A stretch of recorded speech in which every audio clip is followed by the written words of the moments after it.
Hey, welcome back to Coffee with the Corvette.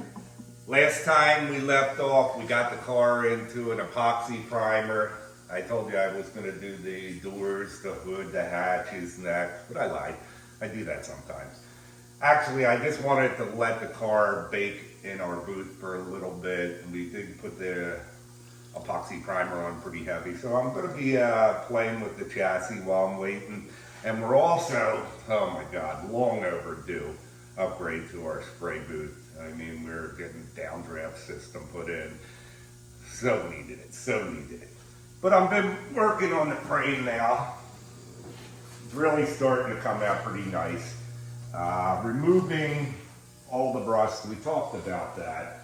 But understanding the true concept of what we're doing, I mean, you could just scuff and knock the rust off, which a lot of people would do. They would just knock the rust off, prime it, and go, which is fine. But on a high-end restoration like this, I've been in the metal refinishing business for 42 years, which I'm not sure how that happened because I'm only 35 years old. But getting back to it,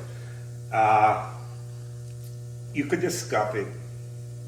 What's really happening? There's microscopic pitting that we can't see. On the bottom side of the microscopic pitting, I actually drew a little illustration if John can zoom in on this. So imagine this is our 3/16 inch steel that is the frame. And this is just an exploded view. So this would be the top surface. Imagine this is our baseline, and here's the pitting in an exploded view. If I come and just scuff across the top edge, that's all I've done is clean the top edge. All down in your microscopic area, you still have rust. Rust is a cancer. If not removed, it's coming back. Will this last 5 years doing it that way, just cutting it out? Probably. But I've been in the business long enough. When we do a restoration, I like to get at least 25 years out of a restoration where everything should stay brilliant for 25 years as a minimum. So that's why we go to the extra steps. What we try to do by grinding this, okay, I'm taking the cut. So what I'm doing is actually we're just cutting across the top edge of this metal until we have our pitting is removed and we have a new baseline that doesn't have all of this microscopic pitting that can hold the rust inside. Then I have a clean base. This frame here, it's really a tricky one. It's so beautiful. Most people would just powder coat it, be done with it. Because you have some really tricky areas, like these exhaust ports. They're so cool looking, but they're a finishing nightmare, honestly.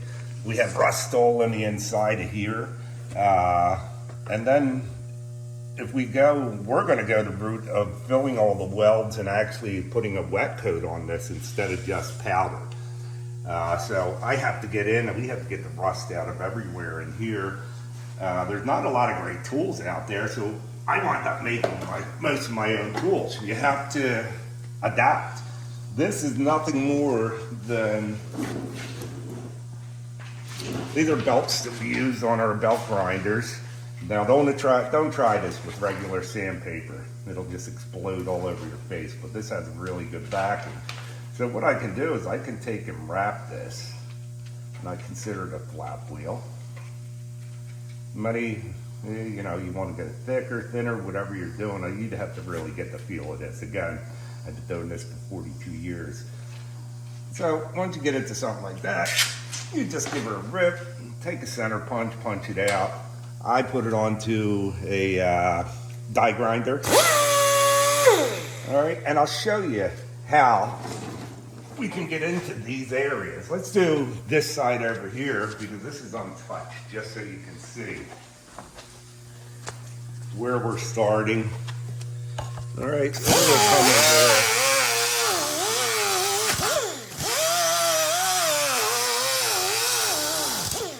So if we're zoomed in good enough, you see that first cut, it was just a scuff, but it's all that microscopic pitting that's going to hold the rust in those areas.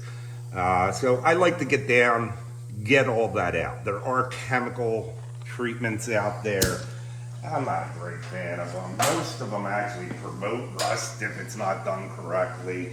So I like to, as a metal man, I've always liked my materials clean as a whistle. Like I was talking about yesterday, if you're trying to solder a joint, you have to have your joints have to be clean. Anything straight down the line. Getting back to this a little bit, so these things are really badass, without a question. But they're a bit of a nightmare for finishing because we're going nuts with this. So we're not going to powder coat because I'm going to put all the body filler in here to clean this up beautiful.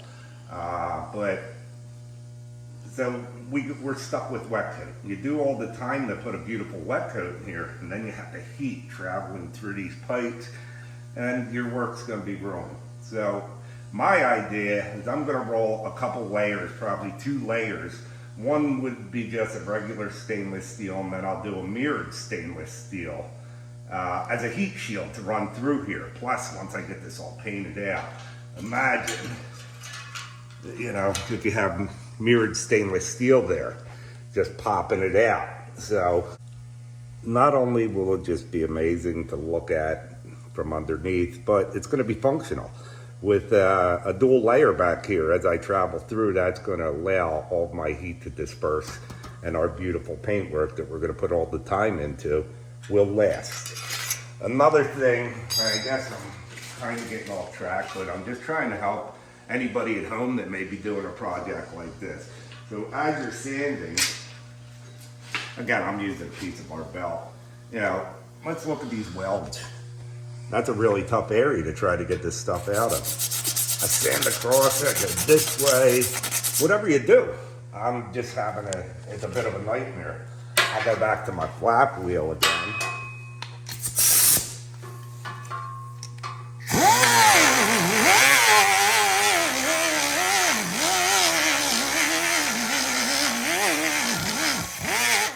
You see the clean base I've just created?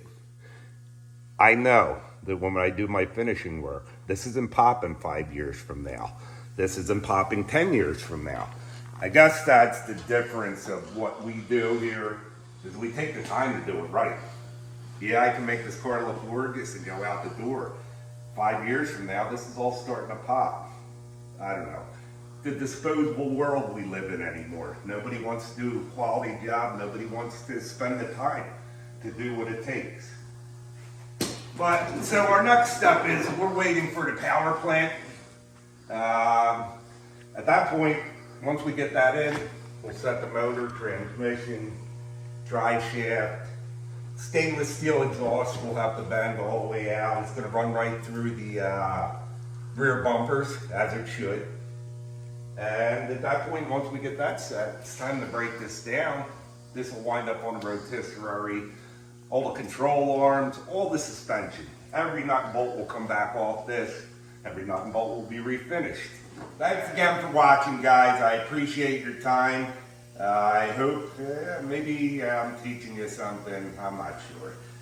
Anyway, thank you. Like, subscribe.